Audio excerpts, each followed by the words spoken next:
Hey guys, you're in the machine. Trikonasana, triangle pose. Not that many moving parts, but it's one of these postures that if you don't do it with the right alignment, you'll miss out on a lot of the physical benefits. And it's also one that tempts people to get out of alignment just to reach down and get low and look cool. These are a few quick tips on how to put your muscles and bones where they need to be to get the most bang for your buck. Let's do it.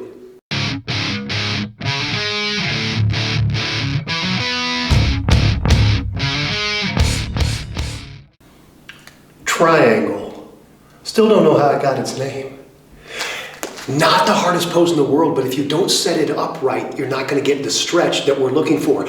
You always hear yoga teachers say, set it up first and then move in. This is a great example. Let's start from the ground up. Feet are hip width or so. They always say 2 fist distance. Well, you may notice that 2 fist distance is about the space from your heel to the ball of your foot. So if your shoulder or if your hip width or so, and you bend your knees and step straight back like you're in a lunge, and then you spin your heel down in with external rotation of the thigh on the ball of the foot, it almost always lines you up heel to heel, which is about the alignment we want. As if there's a line running down the mat, both heels are on it. The front foot points forward, the back foot points, if not perpendicular to that foot, then just barely angled in to give us a little bit of internal rotation on the back hip. So nice and easy, about hip width, hip bones, not buns, bend, step it back like you're going to like a crescent lunge, and then spin the back heel down by externally rotating that thigh. And you'll find magically that you're pretty well heel to heel aligned. Don't obsess over this. Just know that if you get past that, you're going to be wobbly as heck. And if you get in front of that, you're going to intercept the stretch. So heel to heel, front foot points forward, straight to the front of the mat. Back foot is either parallel to the back of the mat or perpendicular to the front foot or angled in a little bit. Then we engage both quadriceps, trying to relax the hamstrings. We put our shoulders over our hips, neutralize the pelvis as always. Arms out in opposite directions, just like we're doing Warrior B. And then we want to lean the hips away to counter the shoulders forward. You'll hear this cued, push the hips away. That doesn't mean kink them and jam one hip up. It means try to drive the hips back while you reach forward. If the hips stay forward and you go forward, it goofs up the stretch on the front hamstring, which is the main focus of this asana. If they push back a little bit, it starts to tighten that hamstring. It angles the pelvis in the right way to find the stretch, and it counters us a little bit for this reach. So this is the setup, and then I push back with the hips. Notice it has to lift a little, but I didn't totally jam it up like I'm throwing my butt cheek at the back wall. Shift away, then reach forward. And then with a straight spine, this is important, start to reach down. It doesn't matter how low you go. You'll find people bending their front leg or folding over just to get to the mat. That's not part of the stretch. Maintain the setup we had. You're not perfectly sideways, but you're darn near because of the angle of the back heel. Push the hip away and then reach.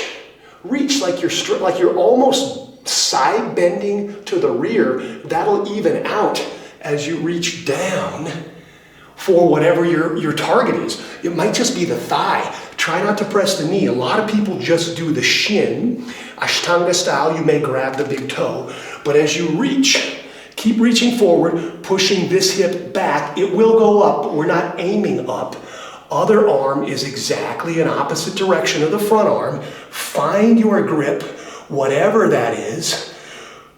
Push with that grip. That's why the grip is important. It helps you twist as you pull the shoulders away from your ears, scapula together, and reach up and look up. I'm trying not to round my spine here. Straight spine, looking up, scapula together, shoulder blades squeezing together but not upward, shoulders off ears, arms in opposite directions. That's the stretch. To come out of it a lot of times, because we're under so much tension, it's a good idea to bend the knee and come out nice and easy. That's only if you feel like your hamstrings are really tight. So, from the ground up, bend the knees, stepping it back about lunge length, spin the back heel flat, straighten both legs, and face the side. You're not perfectly facing the side, but you're like maybe 5 or 10 degrees away from it with your arms out in opposite directions, quads are engaged.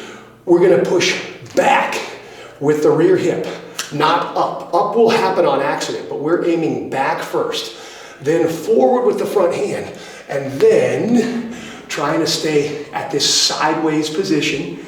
Reach, arm up, shoulders off the ears, scapula together, spine straight, pretty much in the shape of a triangle. There's one grip that I really like to help me kind of angle back without falling. I call it the kickstand. It looks like this. Okay, so the common grips are either at the shin or squeezing the ankle or big toe. But here's a cool one. I hook my thumb at the instep and then I reach my 4 fingers to the outside as kind of a kickstand for any weight going in that direction. So everything's the same. I might even find that ankle grip and then hook the thumb and then use those 4 fingers. No extra charge for that one. All right, there's a patent pending on that foot grip, so don't mess around. One more time, let's review the steps. Feet are hip width. We step it back about lunge length. We spin the back heel, straighten both legs. We should have the heels on pretty much the same line. Front foot points forward. Back foot is approximately perpendicular to it, but it could be angled a little toward the front. Quads engage, pelvis neutral, like always. Arms out in opposite directions. Palms generally facing down for this. Then we're gonna push our back hip away. Try not to kink it up yet. Push it back and then reach. Don't lunge forward. Don't let the body go forward. Leave the hips where they were and reach yourself so you almost feel like a side bend at the back.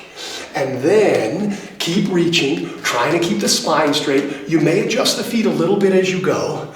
Find your grip and use the grip as a way to drive for the twist. Primarily, we got a hamstring stretch on the front leg. Secondarily, we have a cool twist of the body.